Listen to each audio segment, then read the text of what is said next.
24장 10절부터 14절까지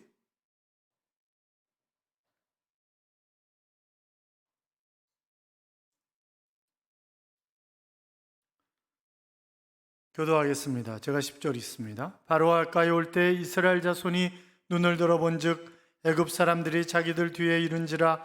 이스라엘 자손이 심히 두려워하여 여호와께 부르짖고 그들이 또 모세에게 이르되 애굽에 매장지가 없어서 당신이 우리를 이끌어내어 이 광야에서 죽게 하느냐? 어찌하여 당신이 우리를 애굽에서 이끌어내어 우리에게 이같이 하느냐? 우리가 애굽에서 당신에게 이른 말이 이것이 아니냐? 이르기를 우리를 내버려 두라. 우리가 애굽 사람을 섬길 것이라 하지 아니하더냐? 애굽 사람을 섬기는 것이 광야에서 죽는 것보다 낫겠노라. 모세가 백성에게 이르되 너희는 두려워하지 말고 여호와께서 오늘 너희를 위하여 행하시는 구원을 보라. 너희가 오늘 본 애굽 사람을 영원히 다시 보지 아니하리라. 같이요. 여호와께서 너희를 위하여 싸우시리니 너희는 가만히 있을지니라. 아멘. 같이 인사하겠습니다. 주의 이름으로 잘 될 것입니다. 더 잘 될 것입니다. 끝없이 잘 될 것입니다. 아멘. 예배 자리에 함께 하신 여러분, 이 한 주간도 하나님이 동행하심으로 잘 되는 행복한 한 주간의 삶이 될 줄로 믿습니다. 우리가 살아가면서 필요한 것들이 참 많이 있죠. 제일 뭐가 필요합니까? 돈 그러고 싶은데 속물이라 그럴까 봐 차마 그렇게 얘기 못하세요? 돈이 필요합니다. 물론 명예도 필요합니다.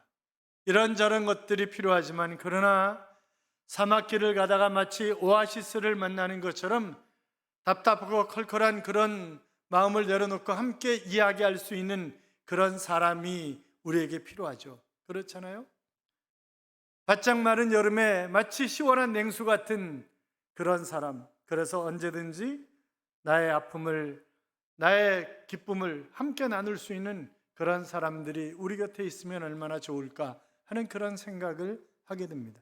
여러분은 몇 사람이나 있으세요? 한번 꼽아보실래요? 그런 사람이 꽤 되세요? 저도 몇 사람은 있습니다. 언제든지 무엇을 원하든지 저 사람이 무엇을 필요로 하든지 기꺼이 함께 나눌 수 있는 그런 사람들이 여러 사람 있습니다.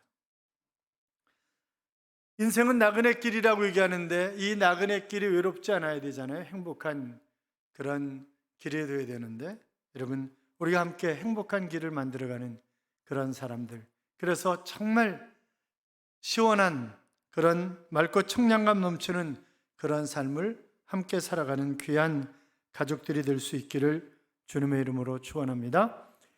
우리가 지난 시간에 보았던 13장 마지막 부분들을 다시 정리해 보면 앞에서 구름기둥, 불기둥이 이끄는 것을 보게 됩니다. 그것은 배후에 하나님이 계시다고 하는 그런 이야기 아니겠습니까?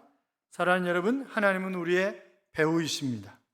언제 어디서나 우리를 보호하시는 하나님, 하나님께서 이스라엘 백성들을 보호하셨던 것처럼 하나님의 자녀인 우리를 보호하시는, 그래서 세상 끝날까지 내가 너희와 항상 함께 있으리라, 너희를 고아와 같이 버려두지 않는다, 그렇게 말씀하셨던 그런 하나님을, 그래서 이 한 주간도 그 하나님과 더불어 행복한 동행의 삶을 살아갈 수 있기를 간절히 소원합니다.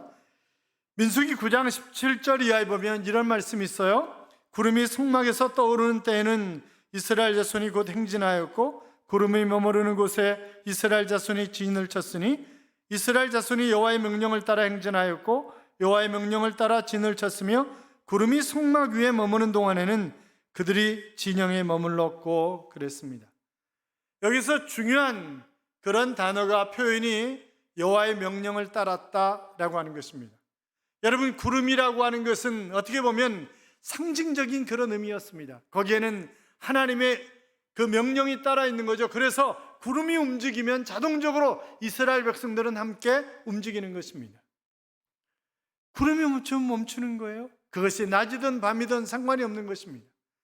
구름 기둥으로 불기둥으로 인도하셨던 하나님, 그 하나님은 여전히 우리를 인도하시는 하나님인데 우리가 눈에 보이는 구름 기둥 불기둥은 없지만 말씀이 있잖아요.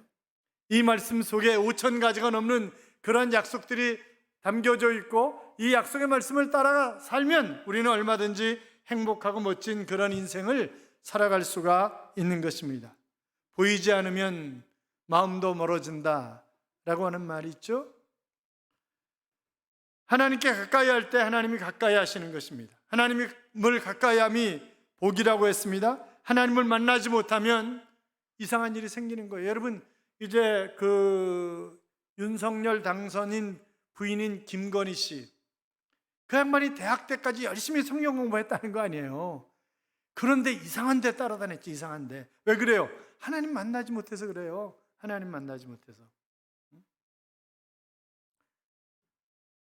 아직까지 하나님을 만나지 못한 분이 계신다고 한다면, 너희가 전심으로 나를 찾고 찾으면 나를 만나리라, 그렇게 말씀하셨는데, 하나님을 찾아서 하나님을 만나 앞으로의 인생이 지금까지 살아온 인생보다 훨씬 더 재미있고 행복한 그런 인생이 되시기를 바랍니다. 여러분, 우리가 사람과 동행하는 것 정말 좋은 친구가 필요합니다. 그러나 불완전하죠.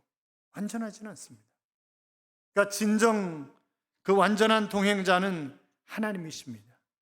그래서 13장 21절에 보시면 여호와께서 그들 앞에서 가시며 그랬어요. 여기 가신다라고 하는 원어는 걷는다라고 하는 단어의 분사형인데 계속해서 앞서 걸어가신다는 거예요.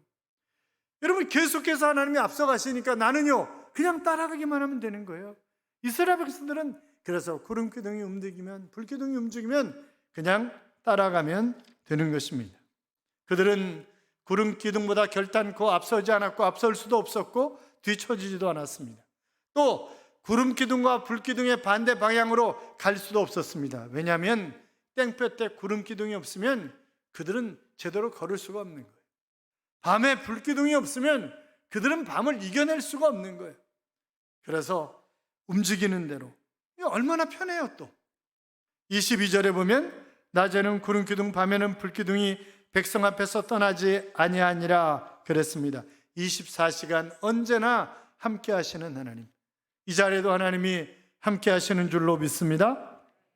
자, 어떻든 이 구름기둥과 불기둥은 가시적으로 보여주시는 하나님의 행위였다고요. 여러분, 하나님이 함께 하신다고 하는 확신만 있으면 우리가 두렵지 않잖아요. 믿음으로 여호수아는 난공불락에 여리고성을 함락시켰습니다.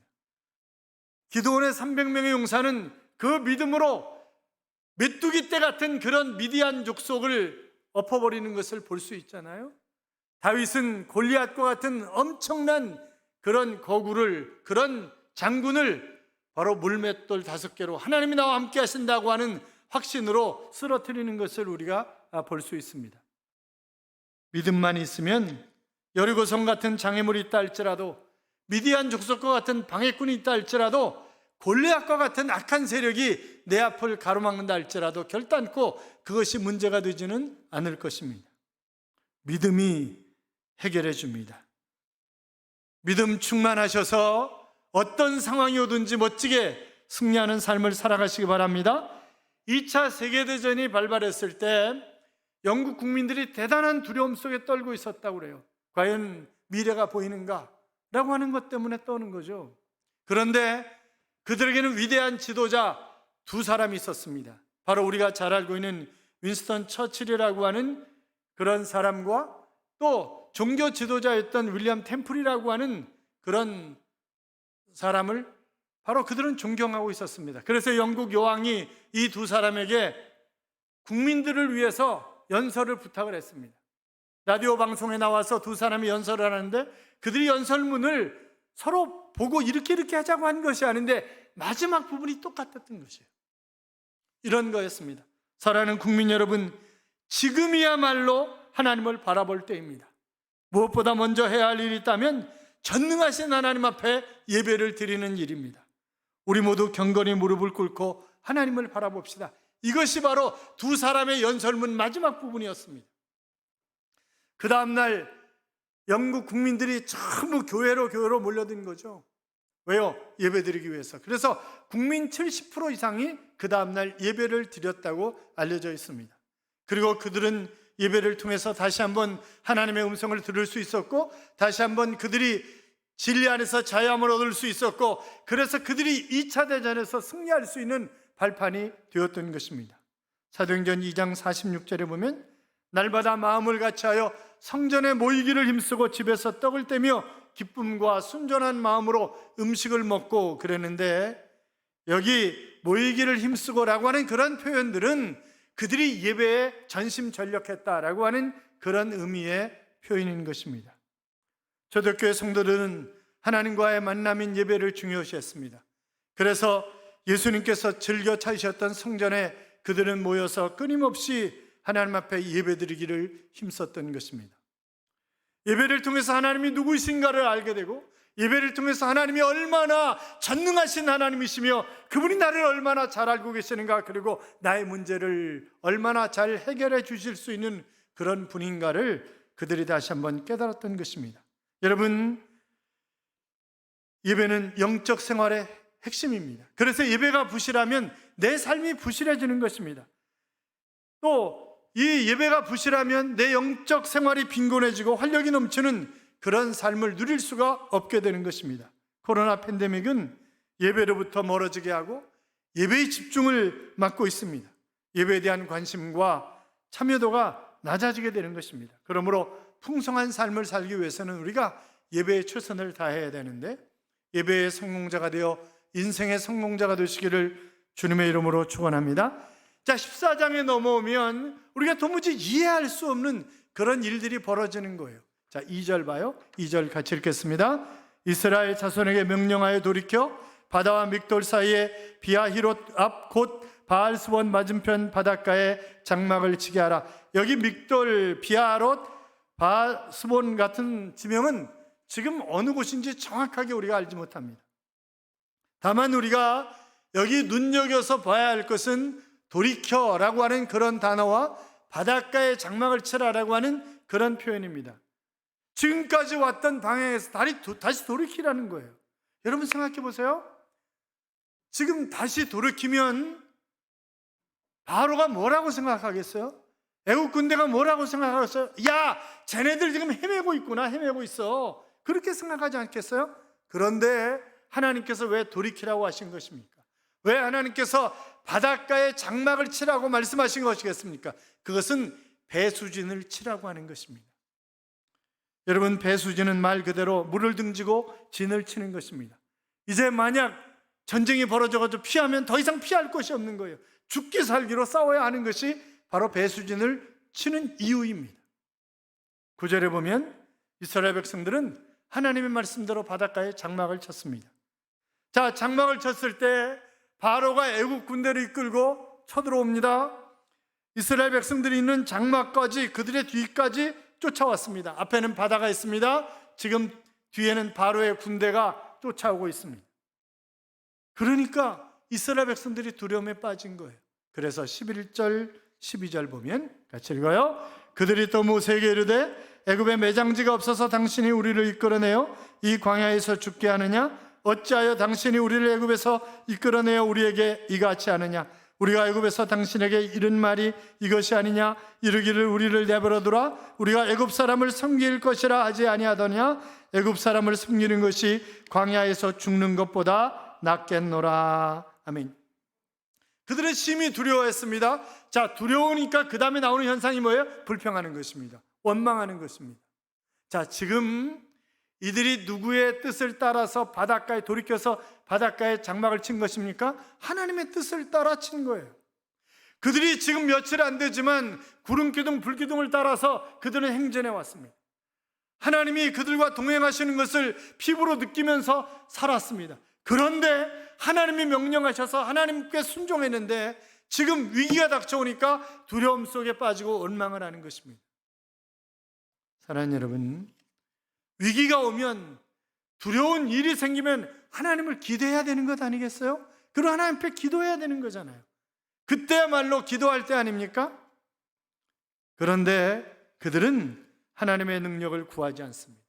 하나님께서 지금 큰 그림을 그리고 계신다. 지금 앞에 바다가 있지만 그러나 하나님 이것을 건너게 하시고 뒤에 바로의 군대가 있지만 저 군대에게서 우리를 승리하게 하실 것이다. 우리를 가나안 땅으로 인도하실 나의 하나님. 그렇게 생각하고 하나님의 큰 그림을 생각해야 되는데 그게 아닌 거예요. 지금 눈앞에 보이는 현실만 보이는 거죠. 바로의 군대만 보이는 거예요. 바다만 보이는 거예요.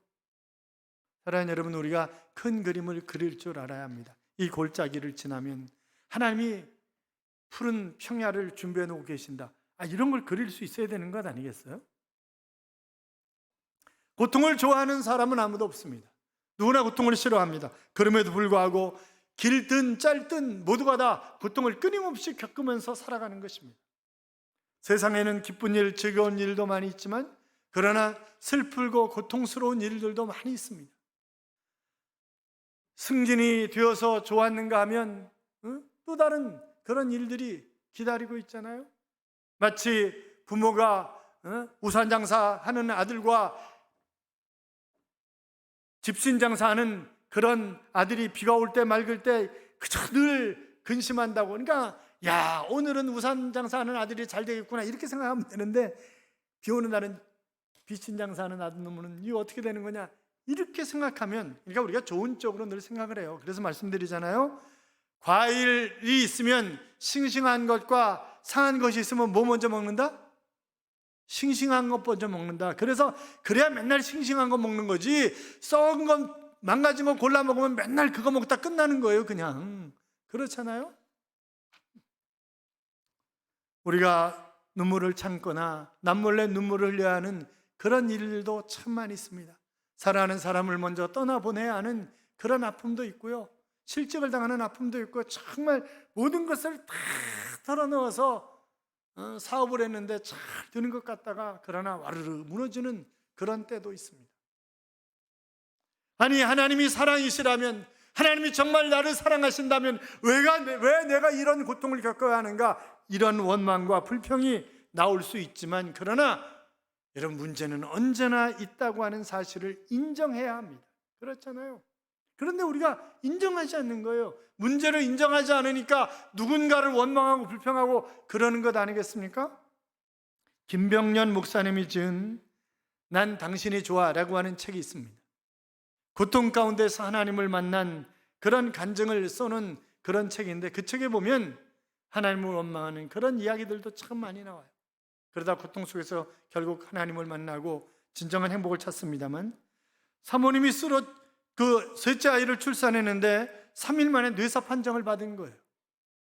그냥 이 목사님이 뭐 금식기도, 기도원 가보기도 하고 산기도, 하여튼 별걸 다 하는 거예요. 그런데 차도가 없어요. 아니, 차도가 있는 거는 고사하고 사고로 말미암아 다리를 절단해야 하는 그런 일까지 생긴 것입니다. 그때 이렇게 얘기를 합니다. 하나님, 정금같이 나올 것이라고요? 제가 언제 정금이 된다고 했습니까?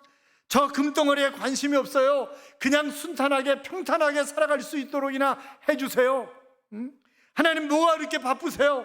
우리 집에 오실 형편이 안 되십니까? 제가 언제 1년 내내 우리 집에 머물라고 그랬습니까? 제가 언제 한 달만이라도, 아니 하루 종일만이라도 저희 집에 머물라고 그랬습니까? 잠깐만 다녀가시면 되잖아요. 그러면 제 안에 일어날 수 있잖아요.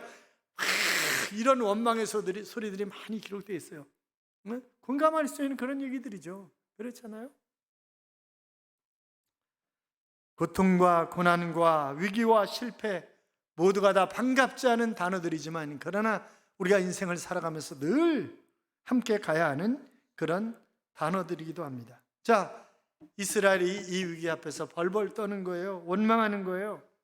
그 레이머라고 하는 미국의 유명한 물리학 박사가 있습니다. 어느 날 강연을 하기 위해서 자가용 비행기를 직접 운전하고 이제 도시로 가는데, 그런데 갑자기 모든 계기판이 정지가 되는 거예요. 그리고 막 비행기가 곤두박질을 하는 거죠. 하나님 살려주세요. 열심히 섬기겠습니다. 그런데 보니까 갑자기 비행기가 땅바닥까지 내려왔는데 확 꺾어가지고 위로 올라가더라는 거예요. 보니까 조종관을 주님이 잡고 계시더라는 거예요. 그래가지고 이 사람이 나는 주님과 함께 라고 하는 슬로건으로 평생을 살았습니다. 감당할 수 없는 순간에 주님이 다가오셔서 추락하는 그런 삶의 기수가 되어주시는 하나님. 그는 가는 곳마다 3초의 기도가 필요합니다. 3초의 기도가 필요합니다. 이렇게 간증하면서 사시는 거예요. 여러분, 어려움이 닥쳤을 때 3초의 기도도 하지 않는 그런 우리들의 모습은 아니냐 이 말이죠. 하나님은 기도를 통하여 하나님의 능력을 의지할 때 분명히 시온의 대로를 활짝 여시는 그런 하나님이신 줄로 믿습니다. 진퇴양난의 어려움이 닥칠 때 경계해야 할 것은 두려움이에요. 두려움은 우리의 기도를 가로막습니다. 이스라엘 백성들은 두려워하고 있습니다. 그런데 그들이 여호와께 부르짖었다 그랬어요. 여러분 10절 보세요. 10절 같이 읽어요. 바로가 가까이 올 때 이스라엘 자손이 눈을 들어본즉 애굽 사람들이 자기들 뒤에 이른지라 이스라엘 자손이 심히 두려워하여 여호와께 부르짖고 그들의 그러니까 지금 이제 이들이 부르짖는 것은 신앙적인 부르짖음이 아니에요. 하나님 앞에 기도했다는 게 아니에요. 어떻게 하나님 이러실 수 있습니까? 하나님 살아계십니까? 막 떠드는 거예요. 지금 막 정신없이 떠드는 거예요.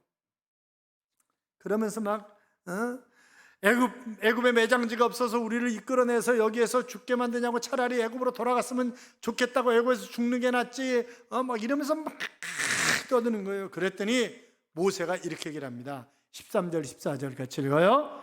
모세가 백성에게 이르되 너희는 두려워하지 말고 가만히 서서 여호와께서 오늘 너희를 위하여 행하시는 구원을 보라. 너희가 오늘 본 애굽 사람을 영원히 다시 보지 아니하리라. 여호와께서 너희를 위하여 싸우시리니 너희는 가만히 있을지니라. 아멘. 여러분, 어떤 일이 잘 안 되면 괜히 떠들어, 괜히 말이 많아져. 누구 때문이야 뭐 어쩌고 저쩌고 막 떠드는 거예요. 원망하고 불평하고 막 소리 지르고 막 난리를 치는 거예요. 괜히 회사에서 일이 안 되면 집에 들어가지고 막 소리 지르고 그러잖아요. 그런 남편 손 들어봐요 한번.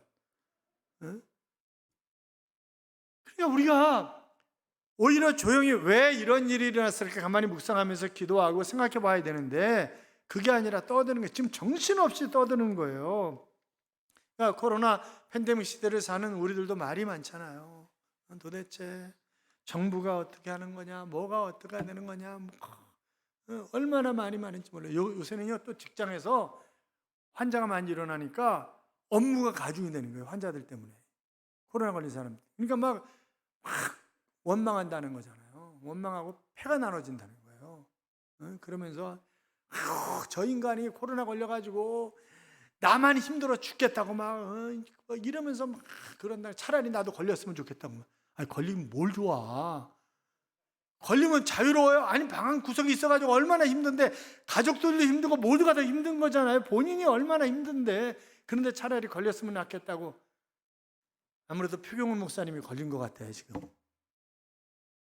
그래서 저희가 이제 항상 토요일 저녁 되면 다 이거 전부 자아 진단해가지고 전부 다 올려요. 교육자들 방에 다. 성가대도 마찬가지죠. 다 하고 오는 거잖아요. 성가대 하고 쓰는 거예요. 안 하고 쓴 사람은 회개하시오. 교사들도 마찬가지고. 왜?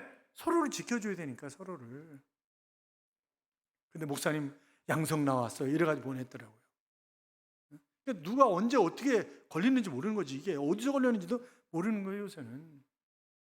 그러니까 이제 막 원망하고 불평하는 사람들이 너무 많다는 거예요.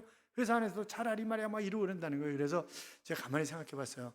그럼 코로나 걸린 사람은 휴가를 보내지 않으면 그 사람이 열받을 테니까 나중에 휴가 때 그러면 다른 사람들을 그냥 하루를 쉬게 해줄까? 이런저런 생각을 많이 하는 거예요. 제가 착하잖아요. 제가 착하니까 어떻게든지 해주려 그러는 거지. 아니, 조금 전까지 하나님 인도하심을 경험했는데 지금 하나님 왜 이러십니까? 막 이러고 원망하는 거예요. 지금 불평하고. 그러니까 말이 많고 수군거리고 투덜거려 할 시간에 기도해야 되는데, 그러니까 모세가 뭐래? 두려워하지 말고 그냥 서 있어. 떠들지 마. 제발 좀 떠들지 마. 그럼 하나님이 어떻게 역사하시는가 봐. 그렇게 얘기하는 거예요. 그런데 기적이 일어났어요. 여러분, 막 떠들고 있는데 좀 조용히 해. 그러면 어떻게 해요? 더 떠들어. 더 떠들어요. 그렇잖아요. 더 떠들어요 사람들이. 그런데 조용해지는 거예요 지금. 아니, 지금 200~300만 되는 인구예요. 막 여기저기서 막 떠드는 거지, 막 시끄럽게. 그런데 조용해지는 거예요. 그건 기적이에요. 그건 기적입니다. 여러분, 내적 기적이 일어나지 않으면 외적 기적을 경험할 수 없습니다. 그러니까 내가 내 내면의 상태가 기적적인 일이 일어나지 않으면 외적인 기적을 경험할 수 없다고요. 지금 그런데 내적인 그런 기적이 일어나는 거예요. 그런 기적이 일어남으로 이걸 극복해 나가는 거예요. 그 어떤 분이 산에 등산을 갔다가 시골 사는 분이 독수리 새끼를 발견을 했어요. 보니까 어미새도 안 보이고 둥지도 안 보이고 그래서 새끼를 그냥 안고 내려왔습니다. 그리고 집에서 병아리 닭장에다 넣어놓고 병아리 키우는데 같이 키우는 거죠. 근데 이 병아리보다 굉장히 빨리 자라는 거죠. 어느 정도 이제 자라서 이놈이 야행성이 얼마나 남아있나 그렇게 생각을 하고 뒷산에 올라가가지고 날렸는데 이놈이 날개지 몇 번 하더니 푹 떨어지는 거예요. 그리고 병아리처럼 또 쫄쫄쫄 이러고 돌아다니는 거예요. 그래서 얼마 또 지났다가 다시 독수리 이놈을 데리고 산 위로 올라갔습니다. 그리고 낭떠러지에서 확 날렸는데 부서져 그러더니 다시 얼른 자기한테 와서 껴붙는 거예요. 뭐 이런 놈이 있나. 그런데 독수리 한 마리가 휙 밑으로 날아서 확 올라가니까 이놈이 그걸 쳐다보더니 부서져 그러더니 확 자기도 올라가는 거예요. 여러분, 동기부여가 얼마나 중요한지 몰라요. 옆에서 동기부여해주는 그런 사람, 그러니까 친구가 좋아야 돼. 그래서 옆에 있는 사람들이 좋아야 돼요. 우리가 광야 같은 세상을 살아가면서 그 정말 일을 성취하는데 동기를 부여해 줄 수 있는 그런 사람들이 내 곁에 있는가? 아니, 내가 동기를 부여해 줄 수 있는 그런 사람이 되는 것이 중요하죠. 믿음을 가진 그런 사람들은 바로 위기 앞에서 가만히 서 있는 거예요. 하나님 역사하시는, 어떻게 역사하시는가를 기대하는 거예요. 여기 견실히 그냥 서라는 말이 아니에요. 견고하게 믿음으로 서라는 말이에요. 그러니까 믿음을 가지고 하나님의 역사를 기대하는 거예요.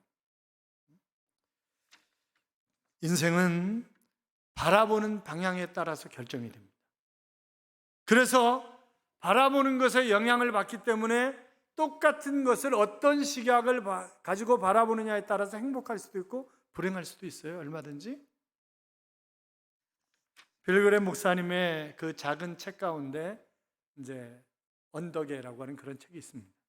거기 어떤 얘기가 나오냐면 우리가 끝이라고 하는 그 생각에 이르렀을 때 하나님의 기적이 시작된다 라고 하는 그런 얘기가 나옵니다. 그러니까 내가 인생의 막장에 왔구나, 이제 인생 막장이구나, 그럴 때 하나님의 역사가 시작된다는 거죠. 그러니까 인생의 막장이라고 너무 슬퍼하거나 그러지 마세요. 로버트 모건이라고 하는 사람이 이스라엘 백성들이 두려워하지 않을 그런 이유가 충분히 있는데 이 홍해의 법칙이라고 하는 책을 썼거든요. 이 사람이. 그 책이 뭐라고 얘기를 해놨냐면 이스라엘 백성들이 두려워할 이유가 충분하지만 그러나 가만히 생각해 보면 두려워하지 않아도 될 이유가 훨씬 더 많다. 왜냐하면 그들에게는 동행자가 있기 때문인데 그 동행자는 애굽에서 여러 가지 재앙들을 행하셨을 뿐만이 아니라 바로 구름 기둥과 불 기둥으로 인도하셨고 또 애굽의 군대를 물에 수장시키시는 그런 분이고, 그렇기 때문에 그들은 두려워하지 않아도 된다. 그 동행자는 바로 하나님이시다. 이제 그런 얘기를 했는데, 사랑하는 여러분, 하나님이 우리와 동행하시는 줄로 믿습니다. 그러니까 다시 말씀드리지만 세상 끝날까지 내가 너희와 항상 함께, 그리고 계속 출애굽기에서 강조하는 것이 앞서가시며